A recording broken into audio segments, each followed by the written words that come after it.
How sweet it is to be loved by you.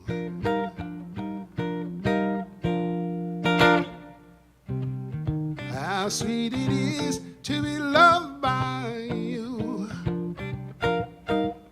Oh, how sweet it is to be loved by you.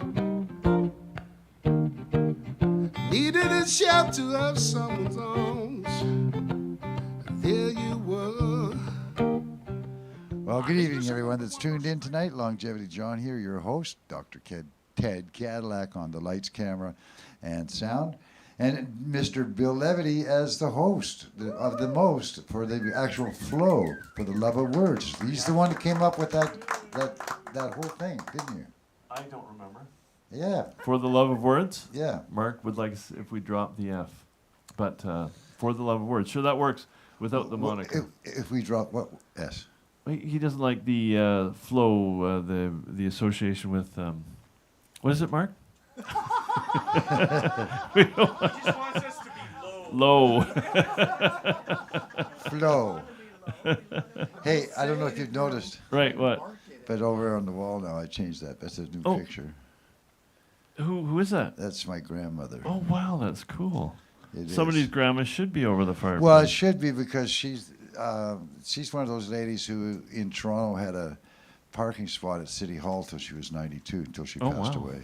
Wow. A force to reckon with. Well, she must have been. One of her sons was the helped design the Avro Aero, the wings, and then moved down and became the head guy for Mercury, Gemini, and Apollo. Right. And This then is there's my dad who went on to, like everybody had everyone in that family, even my cousin who lives here, we've all understand not the wrath, but the expectations of that family. You know where Air Ontario is. You had to be super achievers. I had a girlfriend in Air Ontario once. Well, they owned Air Ontario, the Goldies. Really? Yes. Wow. So, well, they owned all the businesses. Oh, is that And why had it's plants called? named after them, all that. So I like to, I always felt like I'm hoping she's watching and Right. understanding that we're actually come a long way. Is that why you're a super achiever? Yeah. 39-day of her. festivals and. Yeah, but no stress on you. It's only mine. No, I'm not stressed But at all. if she was in the room, you would be. Right. Yeah. So she was a super lady. What did she accomplish herself? Just the Many, many things. many things. Okay. She was the first, as I understand it, she was the first white lady to teach English up in the in Northern Ontario. Oh, on wow. Reserves. Wow. Interesting. Good and bad. Back in that time period, right? Right. There's all sorts of stuff you hear down the line. I just knew her as I knew her. Yes. Yeah. She would write. She would put out a round robin, Yeah. which was on a mimeograph machine Mm-hmm. to all of the clan all across the country wherever they lived. Wow. Right, and she'd send it to them. She'd do it on Sunday, mail it Sunday night, and we'd get it in Moose Jaw on Wednesday night. Right. On Wednesday, and it would also have an aside at the bottom to each individual family, some of the stuff that you might need to know that the whole family didn't need to know. She just keep it all. And she would do that every Sunday. Wow. It's a woman of letters, as they used to say. Oh, yes. Yes. But you know what? What? She lived on Roxborough Street. Roxborough. It's just down from Yorkville. Oh, okay. Central. Avenue Road in Yorkville, right? Right. So I got to go stay there in 1964 at her house. Ooh. And she put in earplugs and eye patches so she couldn't be woken up when she went to bed at 9 o'clock at Oh, night. perfect for you. Oh, yeah, guess where I was? Yeah. 14 years old. Oh, out having fun. Wow, this place is great, Yorkville. Anyway, thanks, Tib, for being. It's just Yeah. a little Tib. The There Tib. she. Oh, sorry. What's her name? Tib. Tib.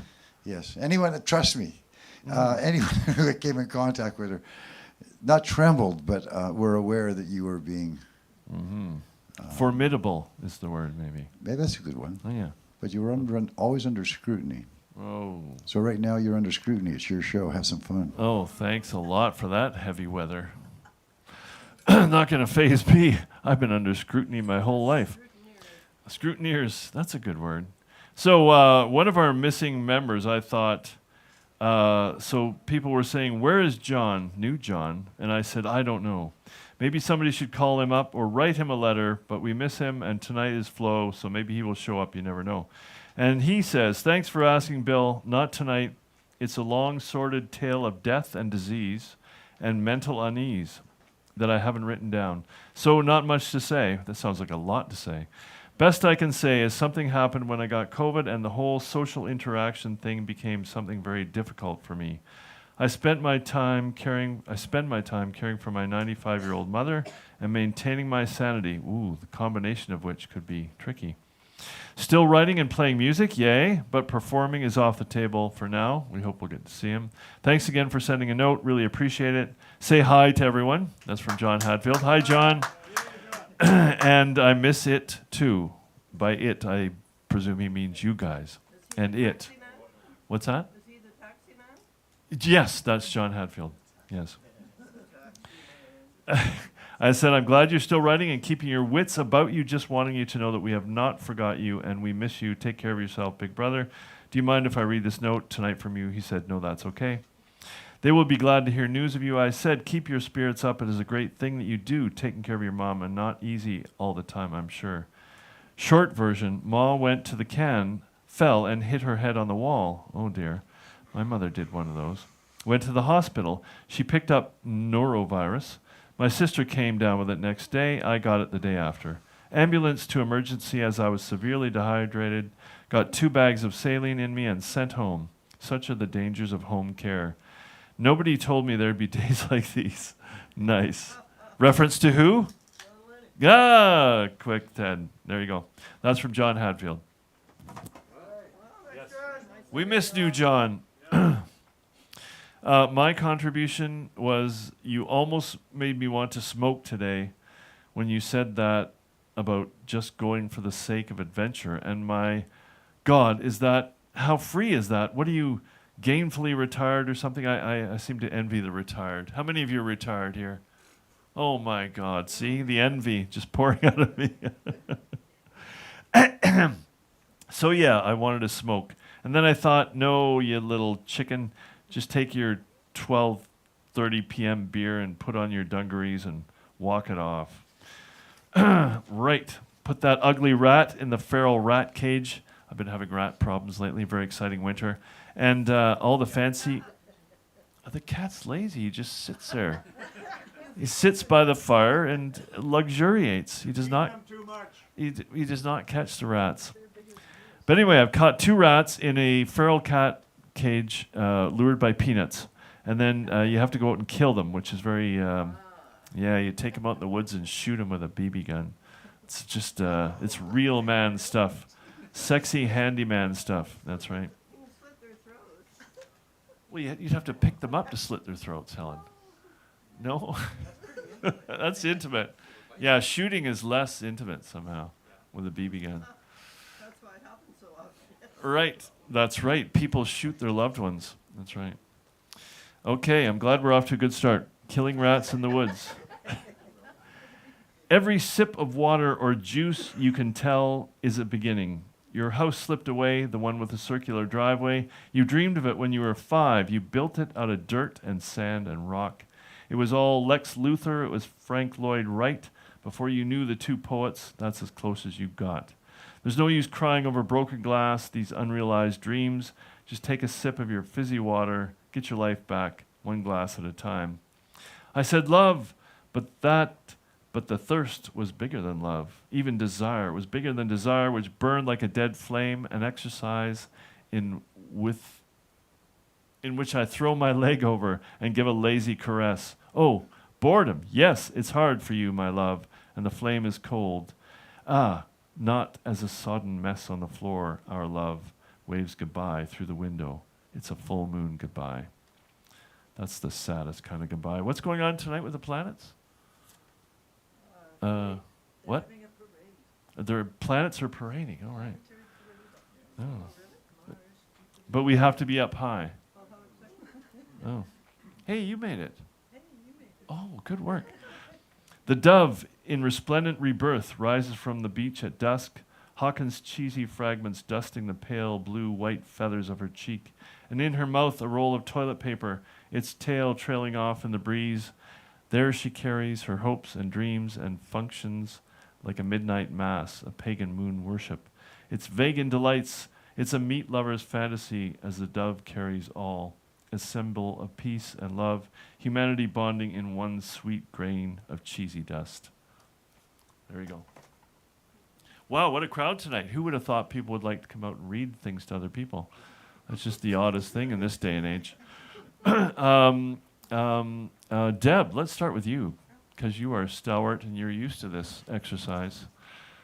So it's people come and read things they've written or that they love that other people have written, and it's usually about 5 to 7 minutes, isn't it, Deb? Otherwise, Bill has to get up 5 minutes and go. or we have to take you off the stage. That's right. They're mean. It's more for the like a rat, for the comfort and attention of others. What do you? How have you been? Good. Good. Yeah. Still carrying on with your regular writing exercises? Oh, yeah, I'm working hard at revising for the... Oh, for publication. Yeah. Yeah, real pressure now. Oh, yeah. Sometimes I don't sleep. Editing is not your best friend? No, I love revising. Hmm. Yeah, it's just the pressure. Yeah. Yeah. Good. Well, welcome. It's good to see you. Yeah, it's Ah. really good to be here. Deb, everybody. I'm not going to read my own stuff. I'm going to put my glasses on. Read from a wonderful collection of essays by Sharon Boutala called This Strange Visible Air, Essays on Aging in the Writing Life. It's such a wonderful book. Birthday, so I'm aging right in front of you. And I'm going to read from, can everybody hear me? Yes. Oh, good, okay. From A Life in Friends. Last night I served a dinner that I had spent most of the day putting together for 3 of my friends. The original purpose of the occasion was for a fairly well-traveled woman in her 50s to hear about a certain trip she hoped to take that a woman slightly older than I had already taken. The older woman, despite her age and health difficulties, has traveled a great deal, often to the most exotic and difficult places around, and shows no sign of stopping. Unfortunately, the 50-year-old friend had forgotten her hearing aids and couldn't hear much of what the older woman was telling her. And although she told the older friend this early on, I'm not sure the older friend was listening. I had also invited another woman in her early 60s because all of them had missed Paolo Sorrentino's film, The Great Beauty, and I, thinking highly of the film and being in love with Rome, wanted them to see it too. And luckily, though it had left the local theaters, the film was available for one more day on my television service. When I put the scallops into the heated pan, the hot butter splashed up, and I burned my hand, so that I spent the rest of the evening running back and forth to the fridge for ice to put on the burn. Then I spilled my glass of red wine, and it splattered all over the favorite blouse of my 60-year-old friend sitting at the end of the table. So she spent half an hour in the bathroom trying to get the stains out. I gave her my best exercise t-shirt to wear home because it was the only top of mine that fit her. My lamb chop, beautifully cooked by the way, skated off my plate and wound up on the off-white rug 5 feet away, leaving a greasy stain, including a bit of mustard, from my plate. These accidents happened because I was still recovering from cataract surgery, and I couldn't actually see anything close except as a blur. As for reaction to the film, The Meal is Best Forgotten, one friend loved it as much as I did, maybe even more. One was approving, but not head over heels about it, and one, who had had a sleepless night, fell asleep and had to go home. And yet, all in all, I think we had a good time. I know the evening wasn't a disaster, and either way, as I often tell myself, a night spent sitting around with friends is better than any night sitting around wishing I had somebody to sit around with. Having fun, although a good idea, isn't the goal at my age. All I want is the blessed comfort and pleasure of companionship with peers. I will not need skin grafts for my hand. nor will it have to be amputated. My friend got the stains out of her blouse, and when I can face it, I know that I can remove the mustard from the rug. Another plus, we are all still speaking. Philosophers have been eloquent on the subject of friendship, but for the most part, I haven't read them. My interest having always been more personal than intellectual, other than a foray into the writings of Donald Winnicott, the psychoanalyst and pediatrician, when I was writing a piece on creativity that involved thinking about children and play. When my son was a little boy, I was fascinated to see how tiny children seem to recognize each other as creatures of the same milk, and to slowly approach each other even before they had language, much less knew the word friendship. His father and I used to watch him playing together with other little children in sandboxes and on the grass, and it seemed that for a long time they didn't actually play with each other, but instead alongside each other, each doing his or her own thing. And yet the presence of the other child seemed to be necessary for calm and satisfied play. This configuration must be where friendship begins, in proximity and companionship, with someone perceived to be, if only in the broadest terms, someone like oneself. Oh yeah, it's beautiful. You got to read the whole thing. It's just magnificent.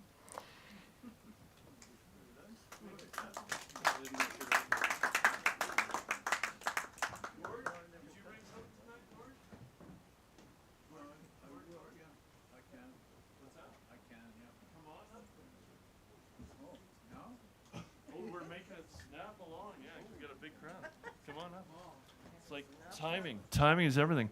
Laurel Collins, who I was supposed to call months ago and answer the question, are you still doing Love Awards? And how did you persevere? Did you read the schedule?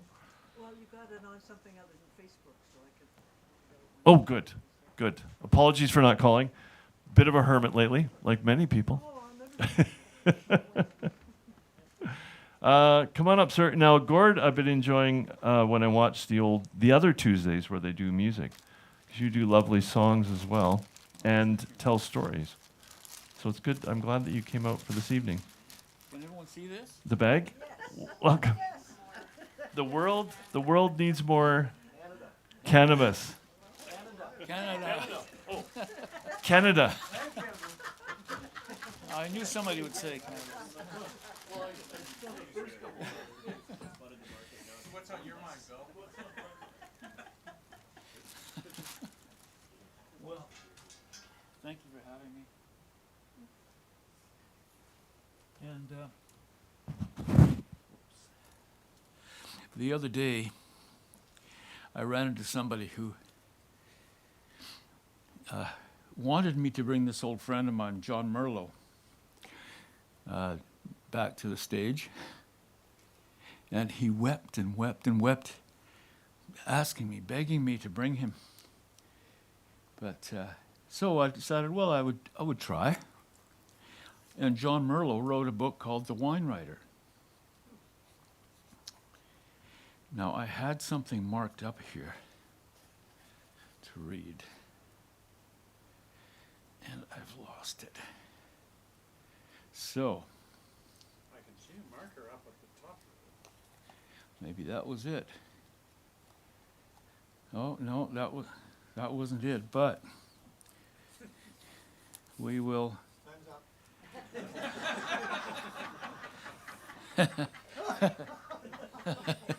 Okay, well, we'll start there anyway. This fellow writes about wine. And, oh yes, this could be good. I smiled at Altanonio and raised an almost empty glass. He topped it up for another go, and I visited again the golden aura. This pour was even smoother. Speaking simply as a taster, of course, and as a writer of wines, I felt this was more than just describing the nuances and black plums of undercurrents. Alto, do you know what you have here? How did you discover this? Another pour, if you please. It will go a long way to help this writer understand the complex experience. He poured, but he did not refill himself. You are pleased, Johnny. Will you try just one more? Alto poured, I tasted. Alto poured, I tasted. Alto poured, I tasted. I thought I stared at Altononio, whose smile seemed now ever widening and deeply off to one side, and raised my,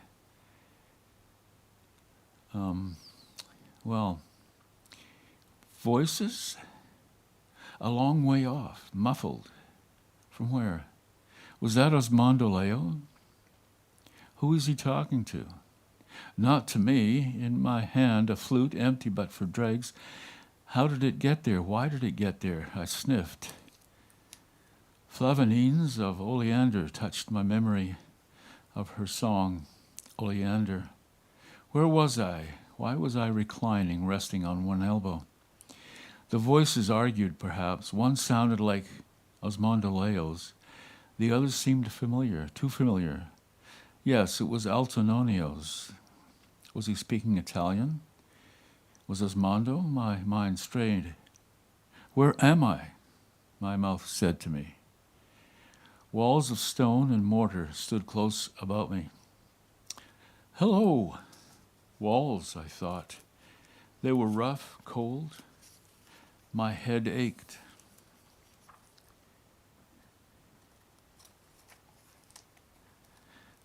But no matter, because I could come to no sense of where I was. In one corner, a small septagonal table. A candle holder held a broad candle, and its light wavered and danced upon me and my surroundings. Hello! Hello! Can anyone hear me? But still just voices as over a hill and far away. A dampness loomed, and I was glad for the candle. I moved closer to it and stared at it, mesmerized. Then I mumbled out again, causing my head to throb. Strange shadows glided about the wall, rising, dipping, and rising. Then I felt rather than heard a soft moan. Was that me?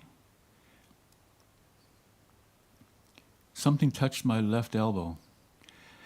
I turned and looked into the candlelight to see an impish, elfin being in a three-cornered crimson hat, velvet blue shirt, and saffron pants. The illusion startled me. Do you know where you are? Said a voice no bigger than the vision. No, I shook my head, bringing another throb. No.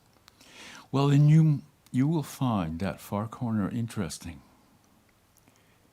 Then the impish elfin being in a three-cornered crimson hat, velvet blue shirt, and saffron pants grinned and slowly melted into shadow. What, was I hallucinating? Wandering the crevices and fissures of where? Were visions now masters of my consciousness? Peering into dim light, I searched for door or window, bearing or handle, latch or portal, escape or flight. The corner, the far corner, did the imp say. I fixed my eyes again on the candle, holding for a moment its comfort, then stared into the darkness of the far corner. Was that a form there in the dark? A form of what? I crouched along over 9, perhaps 10 feet, and stretched my arm to the shape. It felt round, possibly wood, with a metal edge. Sliding down the form, my fingers found metal bands. I crouched back to the table, picked up the candle holder, and lifted the light, chasing shadows down the wall, and returned to the far corner. The darkness scattered, revealing a small wooden barrel, a cask, as it were. Again I touched it, fingertips savoring the rough wood and the edge of metal. Half a foot or so below the top ran a horizontal line of faded lettering. I knelt to see better. Cut into the wood, letters held the dust of long years since the craftsman hammered this type. As I rubbed them, dust gasped and drifted to the light's edge, more rubbing than more dust until the outlines of the lettering began to take definition. I gave it a long, purposed wiping, and the letters cleared. Amontillado, 1846. Amontillado, I whispered. Amontillado? I noticed on the top of the task another line of faded lettering. I rubbed it, and again dust floated, revealing a faint inscription. Remember Fortunato. Remember Fortunato? Fortunato? Who is... You are the renowned John Merlot, are you not? Again, the tiny voice of the elfin being of the candlelight stood there. Standing this time by my right elbow, he smiled, a crooked smile on his wee elfin face. You write wine, do you not? You make and break vintners, do you not? You cast off precious vintages as simply rotted grapes, lest your palate be seen to vouchsafe to praise. The Creator himself you would dismiss as a poor inventor and husbandman, such are his vines and his fruits to you. You sit in judgment as vintners die in anguish, while you skewer and burn their labors, because you cannot bear this little nuance, that little undercurrent, this hint, that amusing bubble of tomato or olive, or perhaps even, dare I say, memoir of Amontillado. I, retorted I, becoming annoyed at such accusations by a mere imp. I am a wine writer, not a wine maker. I do not foist upon the unsuspecting wine gallery browser or novice of enology a panoply of purple descriptors in an attempt to set my wine upon a pedestal, plead upon my family's rise from ruins for you to buy my wine, or sire my musts as companions to greatness and my villa a heavenly source of some angelic elixir. Nor, sir, do I pretend to have a charming wife attending my side as I pour an aged indignity for the trusting palate. No, my tiny, I have not drunk all the good wine, although often I have tried my utmost and can tell you that bad wine is ubiquitous, and I calls them as I taste them. Ha! Replied the minuscule creature with the minuscule voice. You are merely a drag, a coiler of words, a molecule of vinegar, as well as a wanting master of insult. Do you know how many vintners you have driven to refuge in asylums by your reckless petty check of haphazard analyses, carved by the politics, foisted upon your own nose by your own tongue, upon your own immature palate by your own jealous larynx? Do you recall one Jamie McClapham, a vintner worthy of the medallion of St. Venus, St. Vinus? How you brought his entire estate to the brink of shame and self-destruction with one pronouncement, your one pronouncement? Remember thou, sir, that judgment? When this wins second prize, gutter wash will win first. I thought. How knoweth he that? And what about William Culduthel? Who is William Culduthel? I verged on shouting. My friend William Culduthel, the English vintner in Italy whom you called an imitation Italian because he pronounced the CH in Chianti as the SH in sherry. How many, Merlot, have you run upon the sword of cultured examination tending to your own ego? This prankstering puck could prattle. How many, he prated on, have suffered dishonor, shame, ridicule, and merciless cajoling in market squares because you cannot tell a Burgundy from a Cloy May Pichon, a Fin Simple from a Rouge Matin?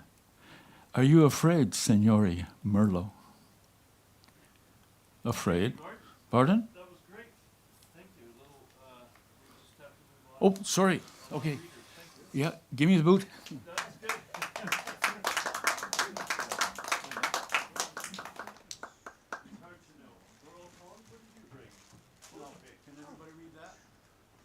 Cannabis.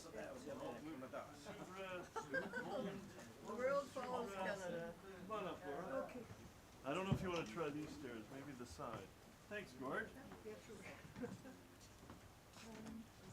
It's and we're a little worried at the showroom recently because Dr. Cadillac's going to Cuba, and we're afraid they'll keep him.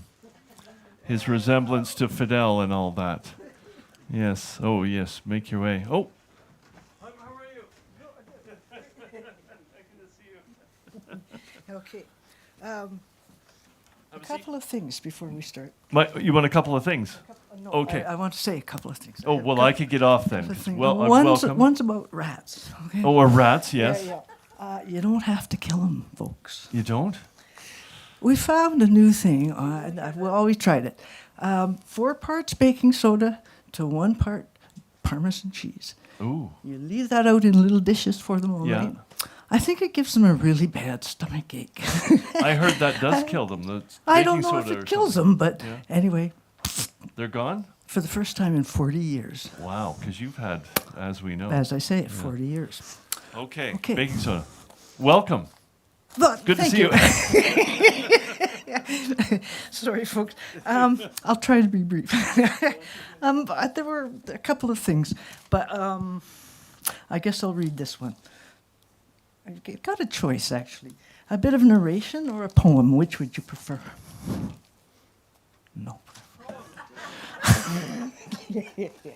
All right, I get to decide. You're going to get both. Very short poem and then a bit of narration. So, thank you. So, poetry. Etching a line to its sweetest inflection, shading a drawing to its softest perfection, not knowing where eros and amas entwine, but finding it close in that sweet single line. Thank you. Okay, now I'm kind of working on, I don't know, we're all writing every day, right? Okay, so there's about a guy named Gus. And he kind of dropped out. He was a businessman, successful businessman, but he dropped out and decided to go in the backwoods. And he got a job at a logging camp. So at first he traveled around, and then he decided to head up to the camp. So even on the 1st of August, the valley land was still this tender spring green. The steely river ran bone-cracking gold, a sturgeon gray color. The meltwater rushed down from the glaciers and dragged its own weather with it. Teenage winds that made willy-waws on the river and kicked at the current. Gus knew when he saw, excuse me, I'm all upset. Gus knew when he saw the uproar where the river met the inlet, standing waves 5 feet high, that he didn't belong up that valley. Not many humans did, really. Most weren't crazy enough to live with the bears and the bugs and the giant everything. The sheer variety of varmints sent most people running for the city, praying that their fancy inboards would make it at least as far as Campbell River. Oh, Lord. At any time in this vast and strange landscape, Gus knew he could get bitten by anything, from no-see-ums to a Sasquatch or a human, although that was more likely, say, in February cabin fever time. He felt weak, wobbly, just from a general unspecified fear. There was a forest fire burning in the next valley over, and nobody seemed to remark it much. Gus was horrified at the way it sucked at the air, it sucked at the boat, it sucked at him in hot breaths. It pissed him off, really irritated him. After 6 weeks of moving through constant danger, it began to feel personal. Trees dropped widowmakers right behind him. Some bugs were poisonous, all of them were voracious. Wildlife made the night noisy and sleepless. There was a campfire to tend to. Careful, you could fall out of the boat, run on a rock. The weather could keep you from rounding a point. It just never stopped. Gus knew now the ocean was his mother, all right. The mother from hell. Biggest, terrifying mother in the world, and he hated her. And now they were facing her son, the river, a brute who only spoke Russian. And Gus had to ratchet his fear up again because of this damn river, and it pissed him off. And he suddenly saw how even the best could suddenly just go mad. At the camp, Gus was a dude, a new guy. So he was put to work peeling potatoes. Norm had taken him into the kitchen. "We need you to peel these potatoes." Okay, so like what, 14, 16 guys, 2, 3 dozen potatoes? Nope, all of them. Before Gus could object, Norm shambled out of the kitchen, muttering about the cock-sucking generator, always a lively topic. So he peeled and waited for the danger, and sure enough, there it was. There was no way to peel 100 pounds of spud without peeling a knuckle off for 2. At least if he wanted them done by supper time, which Gus most fervently did. The men came in like trucks after work, yelling and deaf from the chainsaws, and would put away most of a 30-pound turkey, 3 quarts of gravy, a vat of mashed potatoes, and then finish off with a pie each. Surely he had peeled enough. To take a break, he stood and stretched, found a bucket, started collecting the peels, heading for the compost. Everything okay, till a big voice. "What the fuck do you think you're doing? Peeling potato? You think I did too many? What the fuck are you doing with the peels? Don't you guys compost? Oh, maybe not. Maybe just throw them outside? No, dickweed. The peels is what we keep. Germ says we can make booze, but we just have to use like peels and shit like that. So you gotta make lots of peels today. Germ gets back tomorrow." So Gus kept peeling. They brought most of the camp supply and made him keep peeling. "Guys, I'm tired. It's late. I gotta get up in like 2 hours to make your breakfast." "Shut the fuck up. And don't get any blood on the fucking potatoes."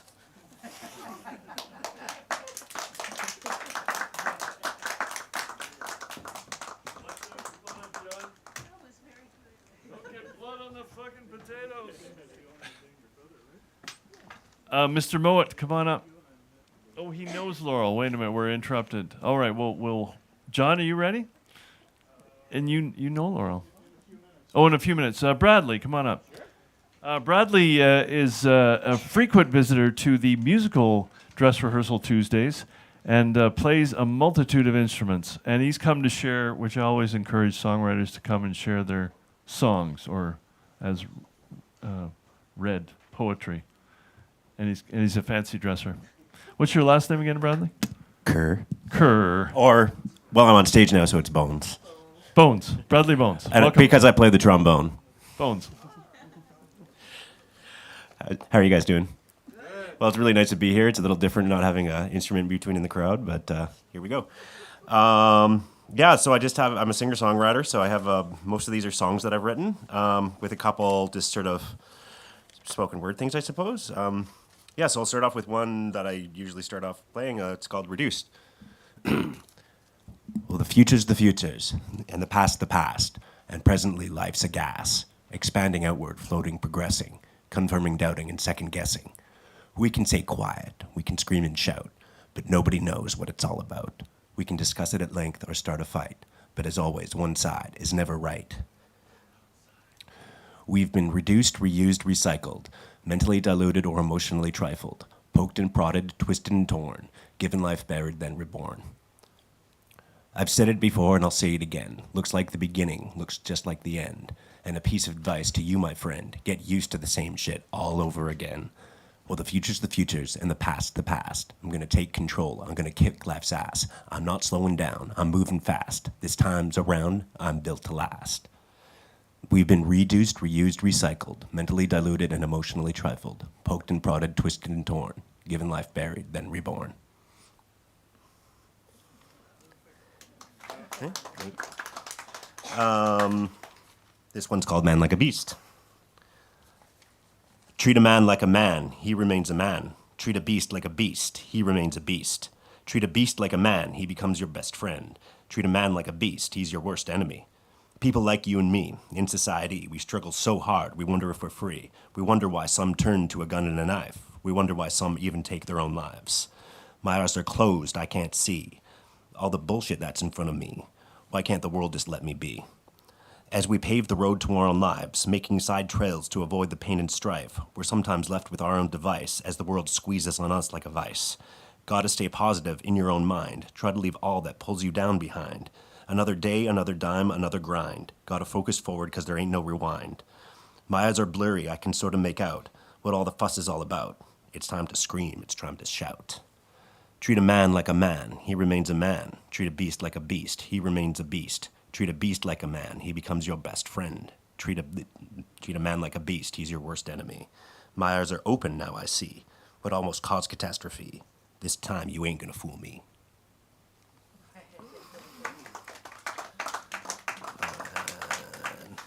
This is based off a true story. I wrote this just a little while ago, just today actually. It's kind of based off a true story. Well, first I'll read it and then I'll explain it.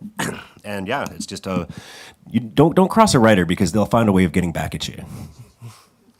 It's called Showstopper, and it's about something that happened at the Eagles Hall. We played a show at the Eagles about a month ago. The evening went great, good times and musical flow. Since people came and had fun and danced as we sang, we were offered to play there on next month again. But then, less than a week before again we played our songs, someone called us complaining that our music is wrong. You can no longer play here, the voice condescended. Yet all had enjoyed themselves, and merely one is offended? Vulgarity, violence, or too many decibels wasn't the case. Our music was well liked and in good taste. Was a discussion or compromise of content discussed with us at all? No, just an all-out band. Seems like someone has set us up for a fall. So I can't understand why we're prevented from playing our gig. We wouldn't mind augmenting our act since our repertoire is quite big. Seems someone down there wants us to take a fall. Seems like something smells rotten down at the Eagles Hall. Now, basically, it's a true story. We played a show there about a month ago.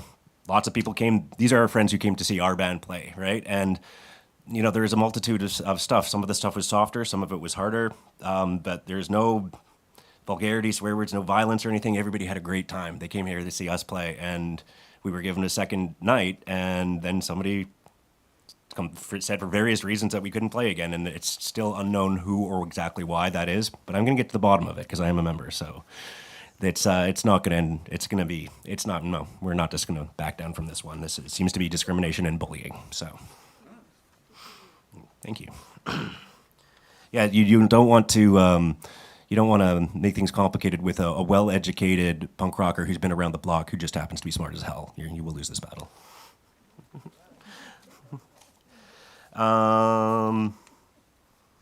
Yeah, on that much. Speaking of the whole thing, I like punk music and heavy stuff, and there's a thing that we do is called moshing, which is just a type of dancing, and to some people it seems like it's a bunch of people pushing each other around or maybe trying to hurt each other, but it's not. You know, it may be a bit rough, but it's within reason. If you see somebody small, you take it easy on them, and if somebody falls, you help them up right away, and if you really look, everybody's smiling when you do it, and it's just sort of a rough way that people like to have fun together.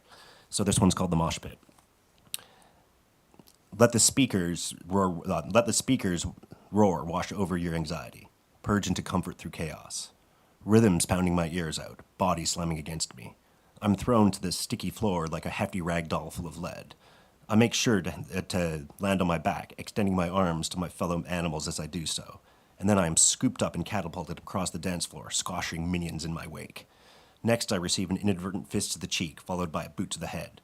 Paradise. Comfort in the chaos. For the next hour or so, nothing else matters but this.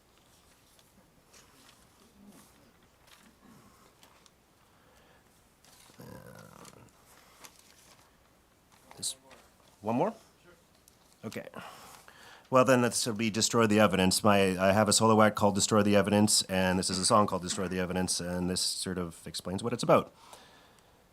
Who you were in the past doesn't define who you are today. Don't let others declare who you are. You have the final say. Your destiny is in your hands, and your future's up to you. You have the power to be who you are and do what you want to do. Raise up through the ashes of yesterday's wake. Progress forward with your head held high and learn from your mistakes. Take with you what you want and leave behind what's left. And be who you want to be. Just remember to destroy the evidence. Keep those who would pull you down past your arm's length. Empower your positive mind and find your inner strength. Veer away from the forces of fear and greed and hate. Then is then, and now, and to change is never too late.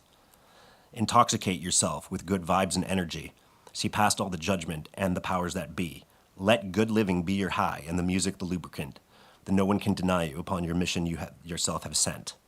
Raise up through the ashes of yesterday's wake. Progress forward with your held high and learn from your mistakes. Take with you what you want and leave behind what's left and be who you want to be. Just remember to destroy the evidence.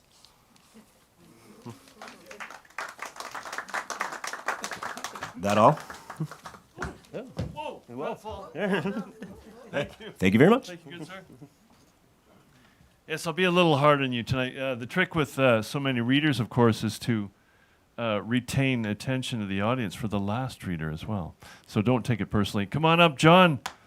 And it's Helen's birthday, so we have to retain some energy to celebrate her.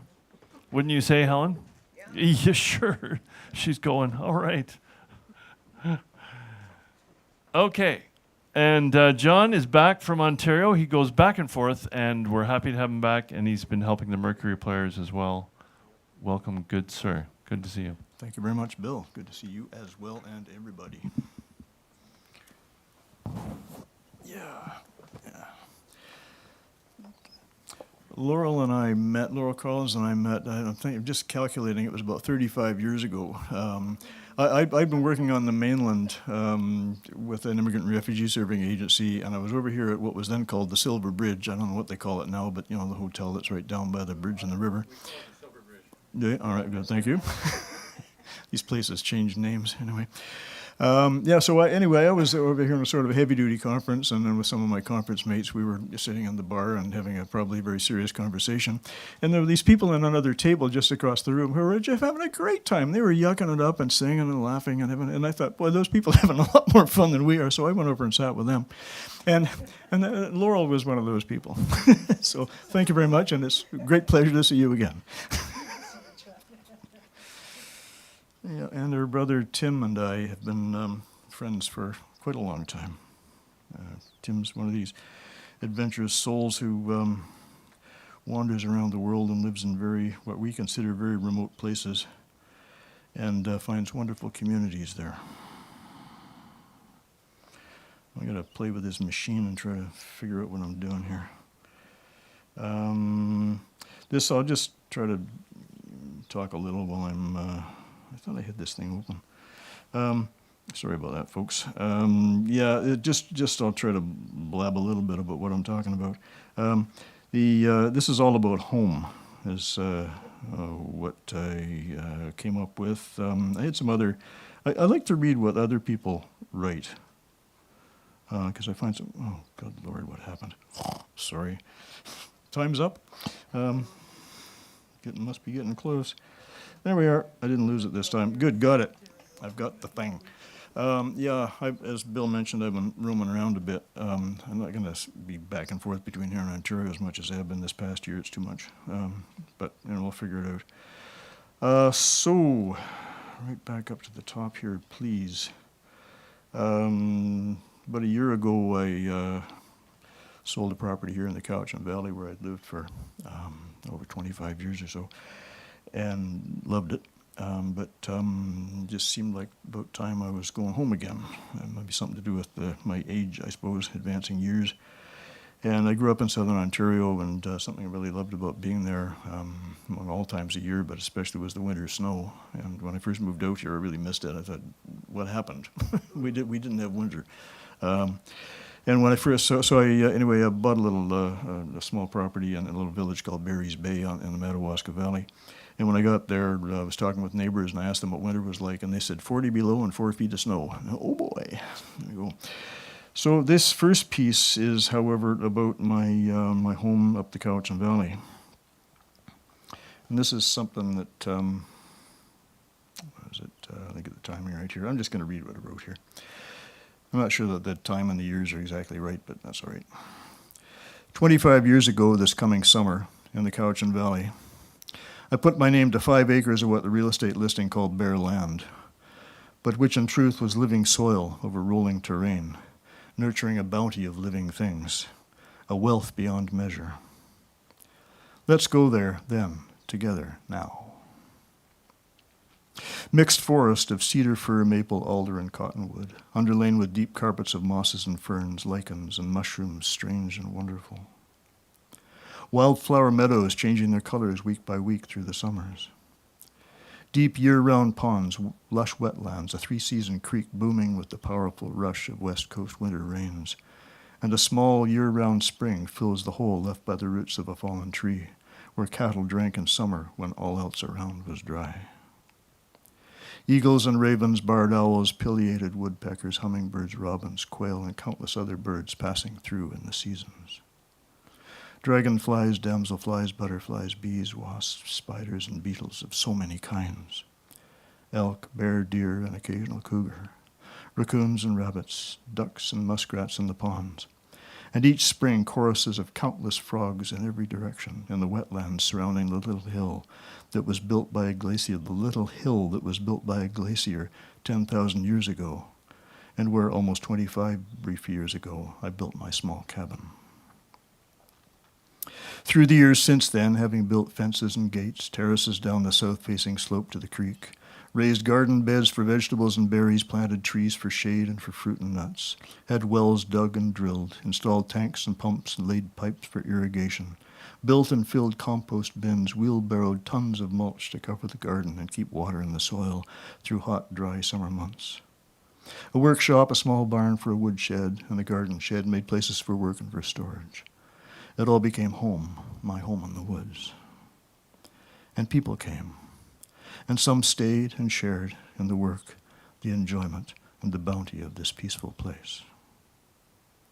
On the day of my leaving, 5 years ago now, in rooms then empty, but that had given shelter to so many lovely and loving souls, I sat, my heart, my hearing, my senses open to the spirit of the place, enriched by those who have been there.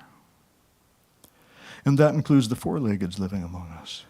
Dear old Orion and Kona, my fierce protectors and loving gentle friends, now resting under stones beneath the big fir by the pond.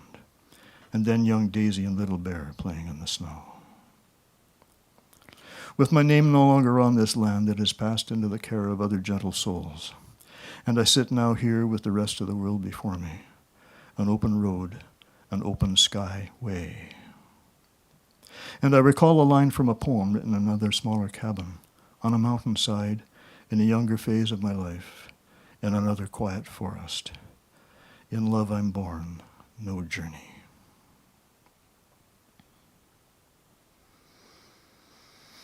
So my wanderings have taken me back, as I say, to what I really felt has been my homeland, was the sort of forested hills, lakes and rivers, small villages, small towns across the north part of southern Ontario, mainly, and into northern Ontario. And, well, this poem, something that I wrote, I don't know, maybe 20 years ago, but it's about a day that I had much longer ago than that when I was there. It mentions the towns, very small towns, villages maybe, of Eganville and Denby, which are, I don't know how far apart, but they're over in the east part of southern Ontario, over toward the Ottawa Valley. And very much resource-based economies there. There's not a lot in the way of farmland. People have their own small plots, but anyway, it's backcountry. From Eganville to Denby. Back about 66, springtime itchy feet walked me out of the city to travel by thumb back roads of country Ontario. Nowhere in particular, just going and being there. Quiet roads through forest, by lakes and rivers, towns and villages. One fine such day, with shoulder bag, sketchbook, cheese, and a little bread, from a $4 room over a bar in Eganville, I walked most the day, quiet back highway, where snow lay still in forest shade, to another village, Denby. Happily, no traffic, 'cause then I'd walk to see what lay round the next curve, over next hill in wonder, and stand by roadside ditches gurgling musical snowmelt. Crow call overhead, under clear sun skies, sweet silent blue, rejoicing.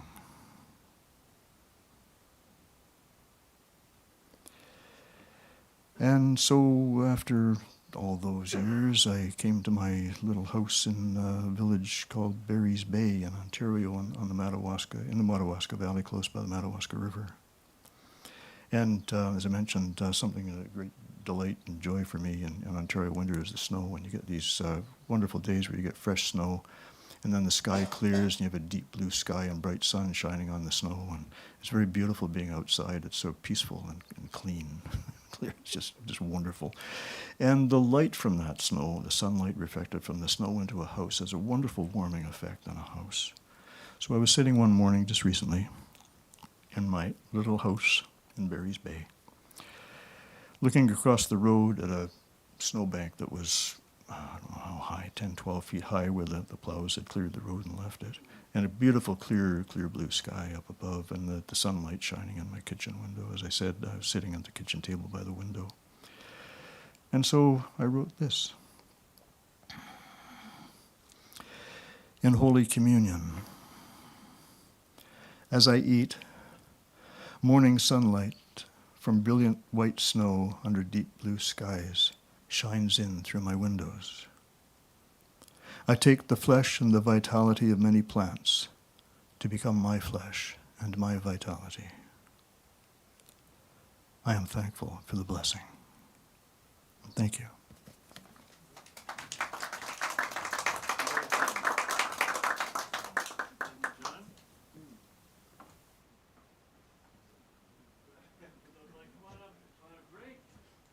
Greg, a rare reader who always comes to support his lovely wife.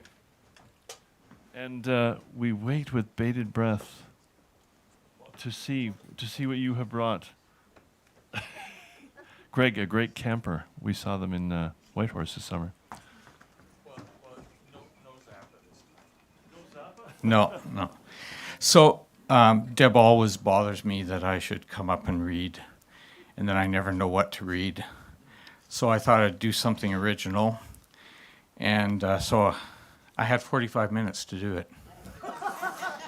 So I thought, what can you do in 45 minutes? Well, it's got to be poetry. And so I'm not a poet. But then I thought, chatbot. So I tried it. Oh, stubborn sliver lodged deep in my skin, a tiny nuisance causing such chagrin. I've tried tweezers and tape to no avail, but you remain steadfast, causing me to wail. Oh, how you remind me of life's little pains, those daily struggles that refuse to wane, those pesky obstacles that hold us back and leave us with wounds we can't quite track.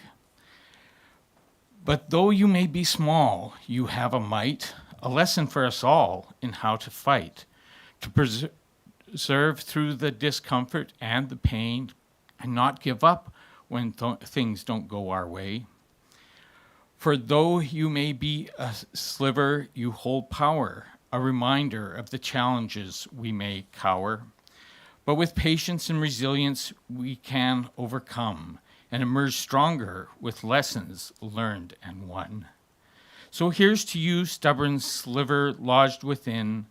Though you may cause discomfort, you also bring a lesson in perseverance and power of small, and a reminder to never give up, no matter how tall the wall. So that's, I typed in basically a poem to a sliver that won't come out. And then I thought, here's another one. And I think you'll recognize who this is for. Oh, Bill, the keeper of poetic flame, your open mic is such more than a game, for it's a platform for our voices to be heard and a sanctuary for our poetic words. You welcome us with your warm embrace and encourage us to find our place, to speak our truth and share our art, and let our words ignite the heart. Your dedication to this community is a testament to the power of unity. For you bring us together in sacred space and offer stage for our poetic grace. You remind us of the power of words and how they can heal and how they can hurt. But with your guidance and your gentle hand, we find the strength to make our stand. So here's to you, Bill, the host of For Love of Words. May your passion for poetry continue to be heard, and may your open mic always be a place where poets can gather and find their grace. For you are a steward of the poetic flame, and your love of words will never wane. So let's raise a glass and give a cheer to Bill the host and his love of words so dear.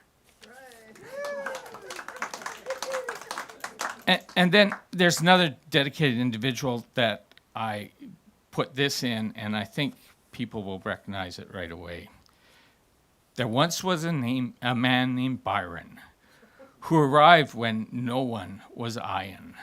He looked all around, but no one could be found, so he waited, feeling quite high in. That's for Byron. Okay, thanks.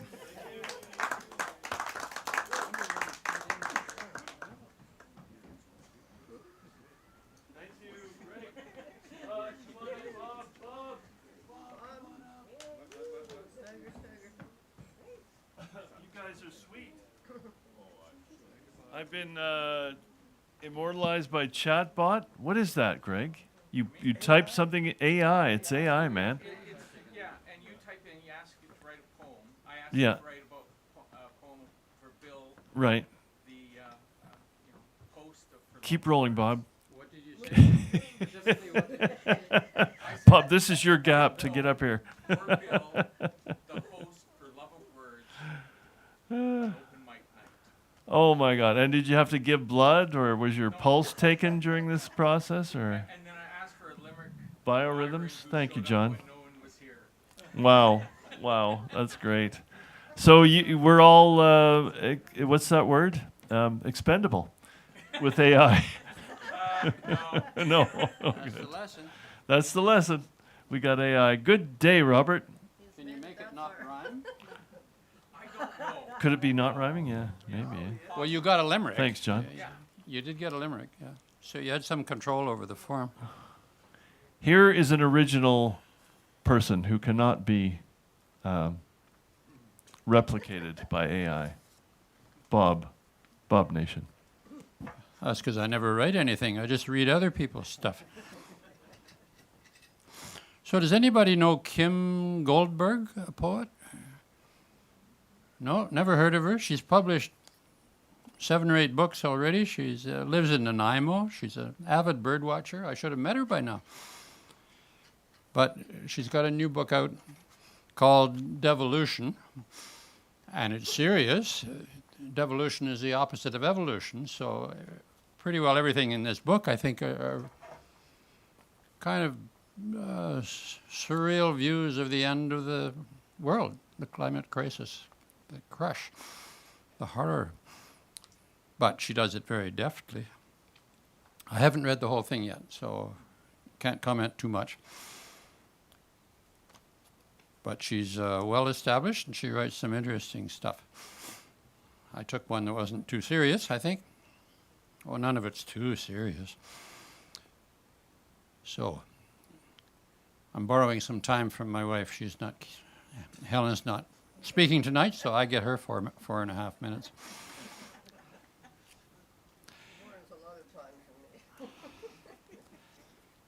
So the piece is called Loves and Fishes.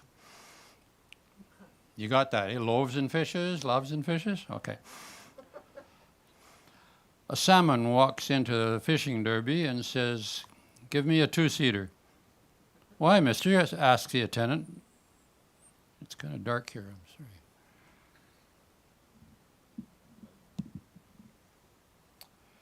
"Why, mister?" asks the attendant, renting out kayaks from a kiosk in the park. "There's only one of you. A 2-seater will cost you more." "Never you mind, sonny boy," says the salmon. Salmon talk like this for some reason. "Just give me the 2-seater. The salmon gets his 2-seater and carries it down to the beach to launch it at the mouth of the Millstone River in downtown Nanaimo. As he slides the kayak into the sea, he notices a few humans underwater, tethered to the shore, their mouths, their smooth bodies swaying back and forth. "Rumph, I can do better than that. Those puny things," he says. And he starts paddling towards the cluster of kayaks bunched further out. "Hey, slow it down, buddy," another salmon shouts. "We got lines in the water here." Oh, that helps. Yeah. You might want to hold it or something. I think so. It's a lot brighter. Thanks, Tim. "We got lines in the water here." At just that moment, a human shoots out of the water, straight up in the sky, arcing its sleek body like a comma suspended in midair for a single gravity-defying moment until a salmon begins to reel it in. The human thrashes this way and that, but it is no match for the laws of physics or fabulous fiction. "That little thing," our salmon says to himself as he starts a new tack away from the group.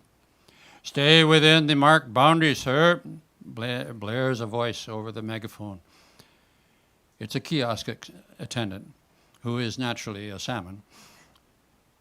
Yeah, our salmon mutters as he paddles out to the far edge of the Derby zone, delineated by orange floats bobbing on the slack tide at the extremity of the Millstone estuary, where the river empties into the Newcastle Channel. It's the first Sunday of September and a brilliant sunny morning.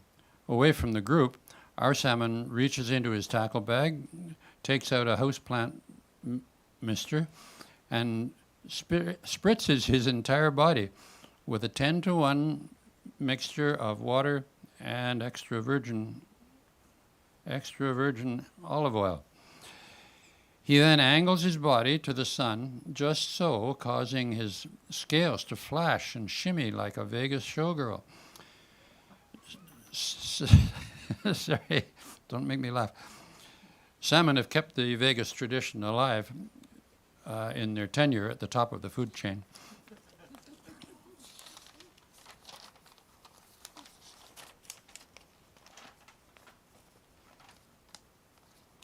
I didn't have a sound check. So memorized is the sun by all this flashing and glinting from the planet's surface that she begins to descend for a closer look. Perhaps at last this is the mate that lovelorn sun has been waiting for. Soon the sun is hovering a few feet above our salmon's kayak, which, being a two-seater, has a second cockpit behind the salmon, exposing the kayak's floor. With the sun directly overhead, bathing the entire scene in her high-intensity love light, our salmon is able to look down into the second cockpit and gaze right through the polyethylene resin of the kayak to observe the skeletons of humans, large and small, swimming in the sea below. Indeed, it's a do-it-yourself portable X-ray machine able to penetrate the ocean's murky depths beyond the unaided eye. Like those colonels and generals who lined up on a New Mexico desert in the previous century to observe the first above-ground nuclear tests in Los Alamos. They closed their eyes, turned their backs to the blast, put their hands over their faces, and when the bomb went off, they could see the bones in their hands. Whether these tests accelerated the planet's geomagnetic clock, we may never know. But what we do know is that every 10,000 years, the North and South poles reverse polarity in the time it takes to flick a tail, and with no small consequences. The previous reversal cost us Atlantis. And this most recent episode, as you can see, humans were tossed into the sea and salmon onto land. The salmon have built some fantastic, when humans roamed the earth, theme parks in the Midwest to expand their range. Salmon are very enterprising and have taken to this landlubber thing quite well. Aided by the X-ray powers of the smitten sun, our clever salmon is able to reel in human after human, as large as they come. He tosses them into the hull through the second cockpit. And when that becomes too full, he fills the saddlebags slung over the kayak until he can carry no more. Then he winks at the sun, who starts to swoon just a little before taking a seat behind him in the second cockpit. And our salmon begins to paddle towards Newcastle Island in the harbor. "You are out of bounds, sir. Please return your kayak immediately," squawks the megaphone in the distance. For in the distance, I was going to do my thumb, but I didn't have all this stuff. "Take your stinking rules and shove 'em where the lice don't bite," snorts the salmon. "Such manliness," the sun observes, and thoughtful too, for the sun knew how that epithet usually ends. The salmon commands the kayak forward toward Newcastle Island with confident, powerful strokes. They'll feast on barbecued human tonight and sleep on the beach. Then he'll knock together some simple smokehouse with whatever scraps of wood he finds lying around on the island and smoke the rest of the human for long-term storage. The two of them could live on that all winter.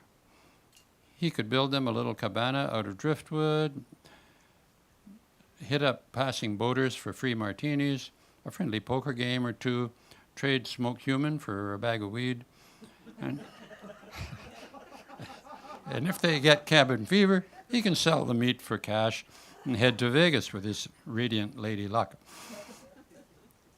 The sun, meanwhile, is enthralled with the swift, masculine thrust of the kayak cleaving the water, delighting in the wind whipping through her corona and chromosphere, anticipating the climax of this wondrous union, bedazzled by the sequined skin rippling and scintillating in the forward cockpit.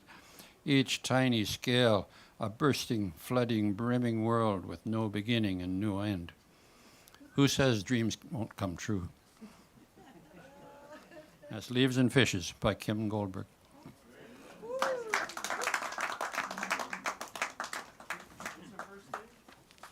Kim.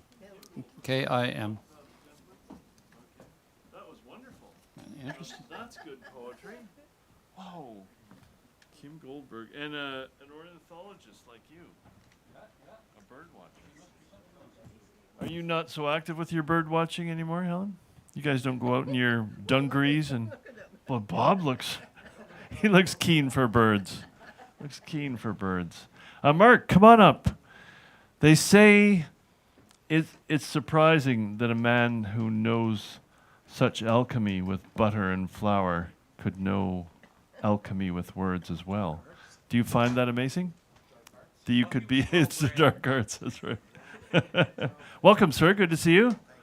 Good, good, and I don't know what to say. I lamented that I missed, because sometimes you'll advertise the bun of the week, the specialty of the week, and I missed it. It was a 3-layered thing. So you can think about Mark's baking even if you don't get there. Saturday. What? Oh, jeez. He's like 10 years younger than me, so that's probably shocking to you. You see where you're headed. Good to see you. Thanks, Bill. So I was walking through the forest. I think it was maybe Thursday, Friday morning, I think. I often go into the forest. And while I was out walking, I bump into Brian. And Brian has been a long-time customer, though I think he buys his bread mostly roadside. And I don't see him very often, but when I do see him, it's usually on the trail. And he asks, he's got his Labrador dog with him, and he asks if he can join me. So he doubles back, and we walk along. And he says to me, he says, "So how are you?" And I was like, "Well, there's a lot of different boxes. Which one are you asking about?" And he says, "All of them." And I was like, "I'm fine." And he goes, "Well, it's just like, I often see you on the trail and, you look kind of sad or look kind of down." And I said, "Well, Brian," I said, "I work with the public. So when I'm actually in the forest, it's my alone time. It's my time to go inwards. And that's probably the place where I indulge my sadness, So I was just like, I don't know. That came to my mind because I was reading this was trying to decide what I was going to read this evening, and I found this poem by Stephen Dunn, and the last line. Sorry, I'm gonna back this up. Let's forget about the poem. Brian and I finish our walk off, and I was saying to him, I said, it seems to me like a very North American thing that, you're supposed to be happy and up all the time. And I said, I just think that's asinine. I think that's stupid, because joy and sorrow are never that far apart.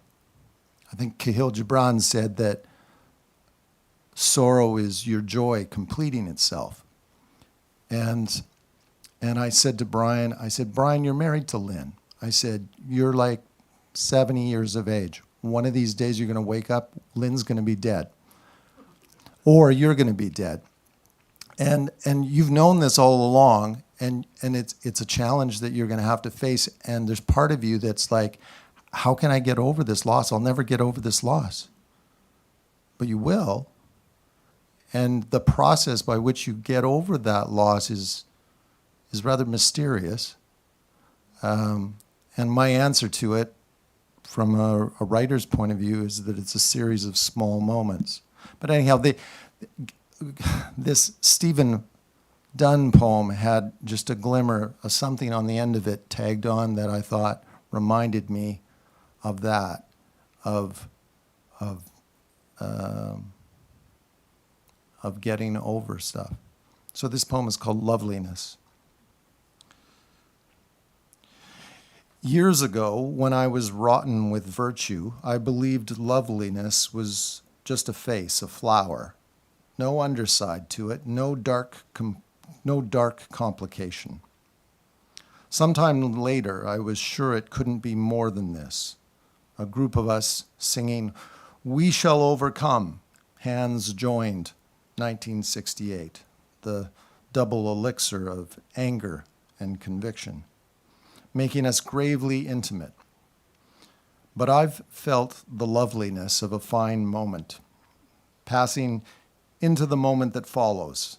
I've read books that slowed down a life, long enough for me to enter it, a life so dangerous and short I've wanted to rage at all the postponements in mine, all the dead, unforgivably correct afternoons. Last year, in a room where survivors were gathered, all, except one man, were telling why they'd never be the same. I watched his obstinate calm when it was his turn.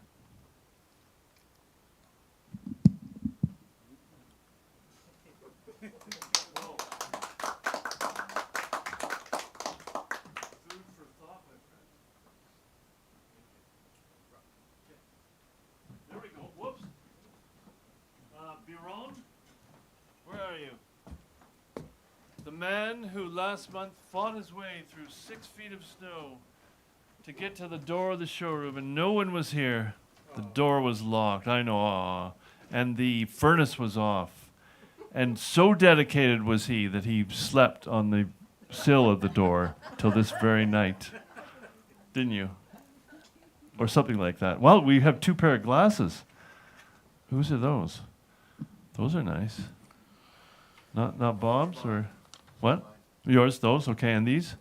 I'll come down. Okay. How are you, sir? Not bad. Good. that's you got to follow up your exciting introduction with your... Limericks don't get edited, they get tweaked. And it's a never-ending process. There's, 39 syllables. You just keep going back and changing things. Maybe. Anyway, I didn't know whether to go from the sublime to the ridiculous and back again or whatever. But I guess I would call this Adventures in Iambic Pentameter, followed by a poem by a poet that I really like. She's a woman online in a Facebook group I'm part of. And she just pumps them out daily. Amazing. So, okay, so I've got 3 shaggy dog stories. And it's like the challenge is to create a setup to a horrendous pun or spoonerism. So I'll just go for it here. Here's former Playboy bunny Becky Bales with yet another of her fluffy tales. My boyfriend always buys the latest tech. It's iPhone 10, then 14, what the heck. But when he calls to plug his latest score, his phone demeanor makes it such a chore. He insists on eating apples while he talks. He puts the phone on speaker, then he walks. Of all the sounds within his room I hear, there's one he makes that most assails my ear. His constant apple eating makes no sense, because you see it gives him flatulence. It's like he has a tuba up his butt. But worse are moaning tones inside his gut. Though love for him within my ample heart's grown, I cannot listen to his apple farts moan.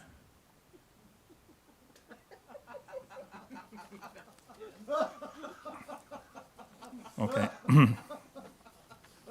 Okay, that's a shaggy dog story. Okay, shaggy dog story number 2. Here we go. James Bond and Q and M were in a dance with heinous agents hiding on the grounds of Hefner's ostentatious Playboy manse, a place where tasteless garden quiche abounds. A 3D printed garden gnome Q made, equipped with microphones and dynamite, now stood at rest amidst some dappled shade, but neither James nor M knew of the sight. The gnomes all look the same, M said. This one has got to be distinct from all the rest. So Q asked Hefner then, and he said, "Son, we'll add a party dress to pass that test." And though Hefner said that he would drape the gnome, M nixed it, saying James should do the deed. Bring Hefner in, we stray too far from home.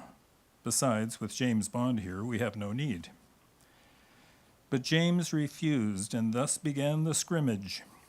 The task was not in keeping with his image. Said James when told to dress the gnome himself, "You know what? Hugh can go and frock Q's elf."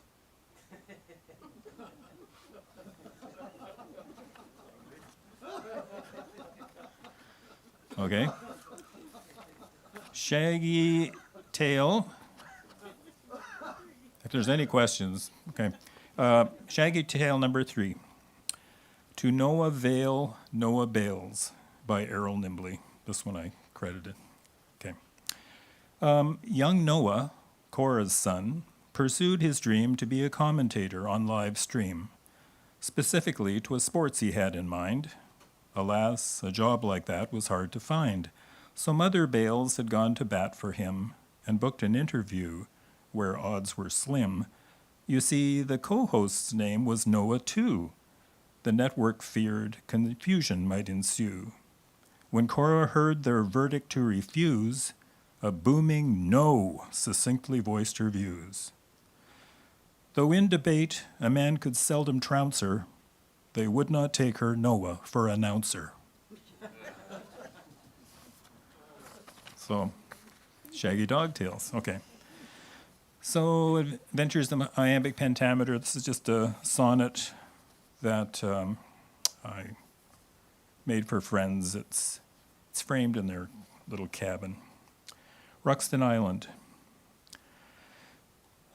In summer, we are keen to visit friends who keep a cottage out on Ruxton Isle. With every year, their welcome wish extends, and stately Woodrow ferries us in style. Once there, time slows and cares seem far away, and we sip gin and dive in off the shore, or from the deck watch boats glide by the bay, or walk the verdant island forest floor. No seaside spot do we have of our own. 'Tis happy circumstance that finds us here. We're thankful for a kinship that has grown, that brings us back to strengthen ties each year. Look, tiny squirrels with pine cones scurry by. These memories we'll store until we die. Okay, so there's the end of the Adventures in Iambic Pentameter. Now a poem by Jean McKay Jackson, which says, well, okay, line dancing. There is a fine line between glory and doom. The line is in constant motion, like a mouse scurrying from room to room in the mind's house. Too fast, too far, too soon, too mean. The line may not be seen until all is lost and a line is crossed. Someone said I'd gone over the line, that I went too far. I shrug.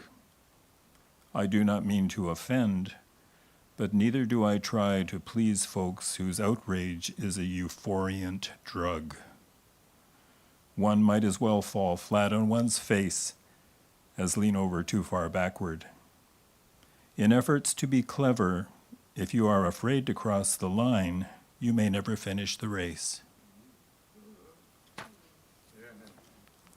Isn't that great? Okay, thank you very much.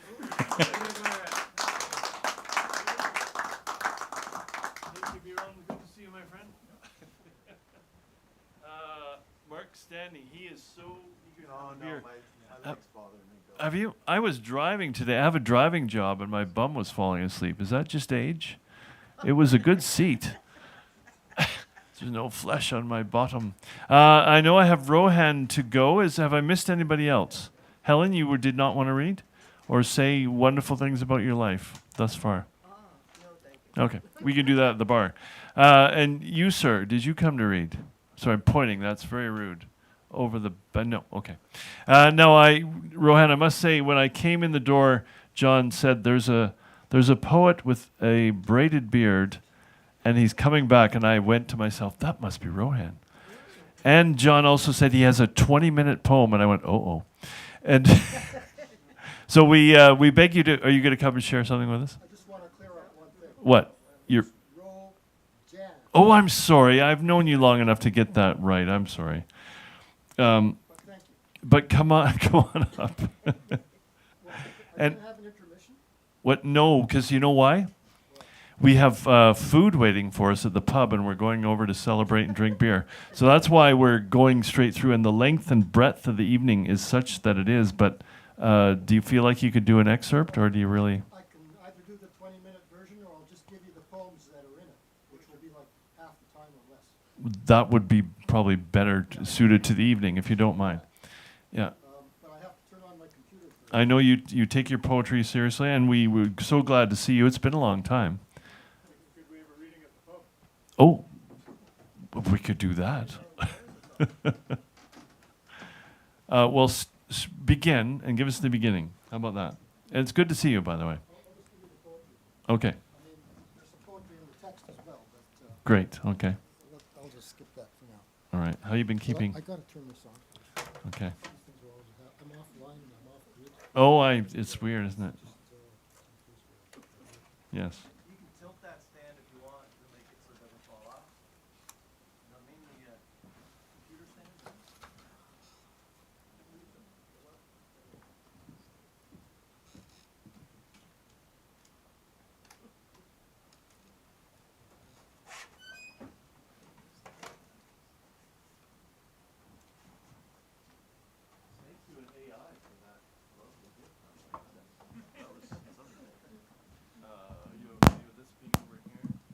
I'll get to that in a second here. And say your name properly. Yeah.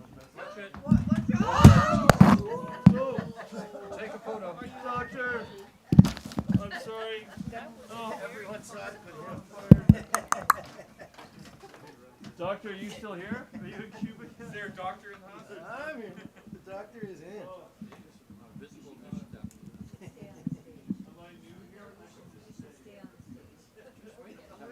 Dude, I do it all the time, only I don't get that far before I notice.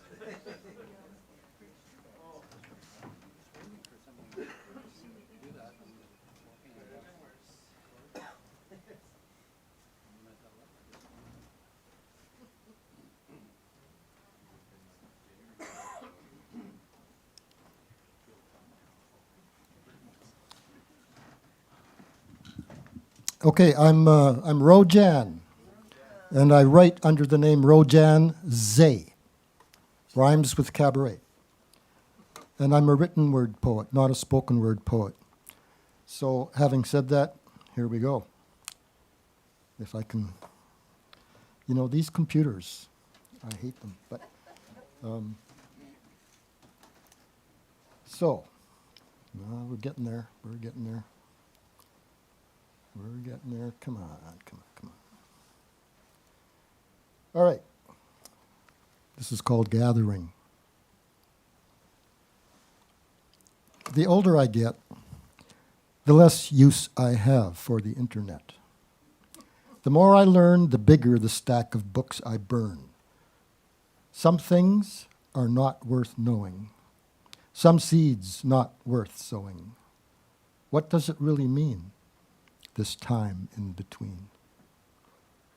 A flicker of light, then back to the night. But here, in the meantime, this time to be seen time, I revel in glory of being alive time. Life is the gift that is handed to me. I love it. I love what it's given to me. What do you know about my journey below through the winds that twist and struggle to blow? No one can say what it means to be you. All I can do is learn to be me. I am the life I am living today, in gratitude and thanks for the gifts on my way. And you, my dear friend, I just want to say, are one more gift for me today.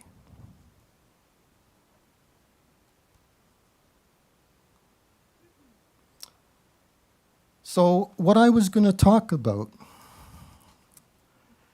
was a question I've been asking people for half a century. I'll just tell you what the question is, and you can think about it until the next time we meet. What do you think is the most important thing in all of existence? It's a one-word answer. And after a half a century, I know the answer. I don't believe it. I don't imagine it. I know what the answer is. And once you find out, you might believe me too. But we'll just leave that up in the air for now. So I'm going to read another poem called One Step for a River.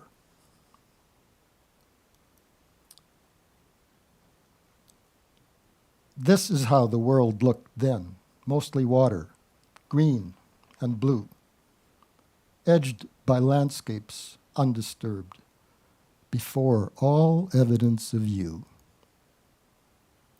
See the lines of fractured tension, unperturbed by comprehension, locomotion unperceived, and massive under-apprehension. Chaos names this state of bliss illusion when confusion hits. Watched by those observing changes, dreaming they see its profusion, rivers also in their essence feel this sense of presence real until that moment, our arrival, threatening their destined survival. Nothing ventured, nothing gained, and maybe nothing to sustain unless we soon abstain from ventures meant for profit, not for gain. Conclude irrelevant discussion. Include conjectured repercussion, perpetuating our delusion, reserving spaces for collusion. Terminate in trysts of fusion, mitigating in conclusion. An end is coming. Mother Nature made for us, or us for it? Are we the chicken or the egg? Which came first? A question you don't need to beg. Quench your thirst. The whole is one, as is our mother. Mountains to ocean, sister and brother. Our land protects us. There is no other. If we lose it, we lose our cover.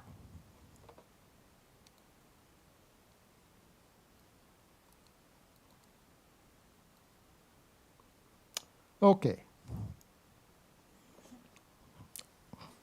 Now for something completely different. It's called Tomato. Off the stand, ready now. Completely mine in my hands, wanting to go, to take me higher and ride this flow. Anytime, any day, now, barking to life. We pull out together, easy now, into this life stream, united somehow, and into the traffic. Dancing with roadkill, a turn to the right, we're heading uphill. Black tar zipped lines evaporate. Pavement fur, oaks undulate. Spokes winding over pebble squeals and shots from pipes decelerating. Staccato nails round a curving track, tangent to the Queen's Circle attack. Speed ascending, the road bending. Clutchless fast shift, loud and snorting. Red and gleaming, chrome sun sporting lake and island gliding by. Heart in my outstretched hand, leather on the fly. Through watered eyes soaring, my jacket billowed, roaring to clouds behind Prevost, with glances quick and wondering, perfumed sound thundering. Airbrush tresses around me flowing, the wind has found me, weaves the coming and the going swift below me. Cresting into Maple Bay, round S-curves, showing me the way, waves tops glistening, just to say, home again. Have a great day.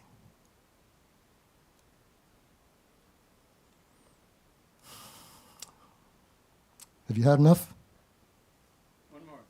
One more? Okay, it's either one more or two more. The last one's a haiku. 17 syllables, okay, okay, two. This one's called Roadkill, and it's on a serious note. It comes from my high school days, the mid-'60s. So the reference in the poem is true, it's accurate. There was a guy named Rick, okay? Here we go. There was a fight, the guard tells me, says Rick in 1965. But it is not the guard who tells us now. There was a fight, all right, and it arrived somewhere, but how? The barricaded streets, the black vans arriving, intimidating forces and the bodies writhing. That's us, pinned down, beginning to realize why we frown. Disease from bullies manufacturing demise. There was a fight, they say. How did we find out? The fathers disappeared, women torn. Was there a shout? Brothers gone, empty homes, children lost. The silence of those who dance alone. And on the street, a broken phone. Where was the fight? Black seared road brings memories of guards too disappeared, and fauna flattened. There was a fight, says Rick, while we shop past the homeless, wondering what happened. He leans on a stick, no longer talking, and we carry on, shopping for it. I leave behind one true haiku called Weightless. Suspend all judgment, hanging on the sure knowledge of your buoyancy. Thank you.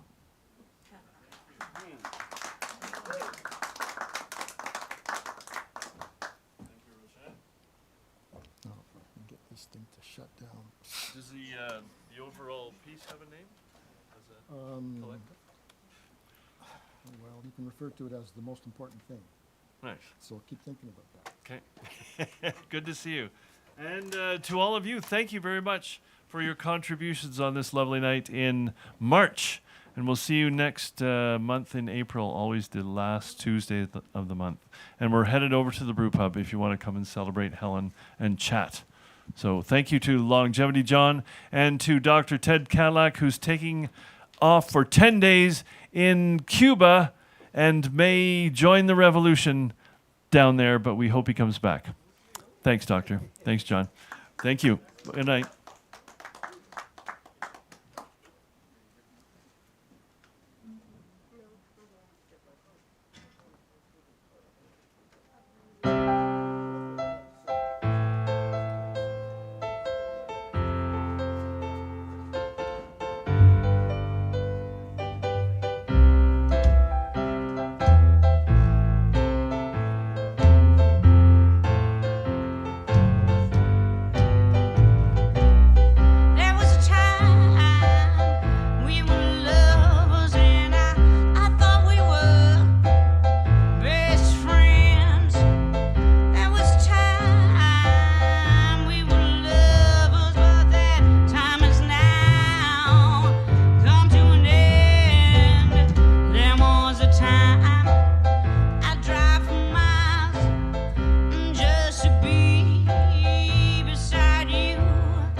Just to be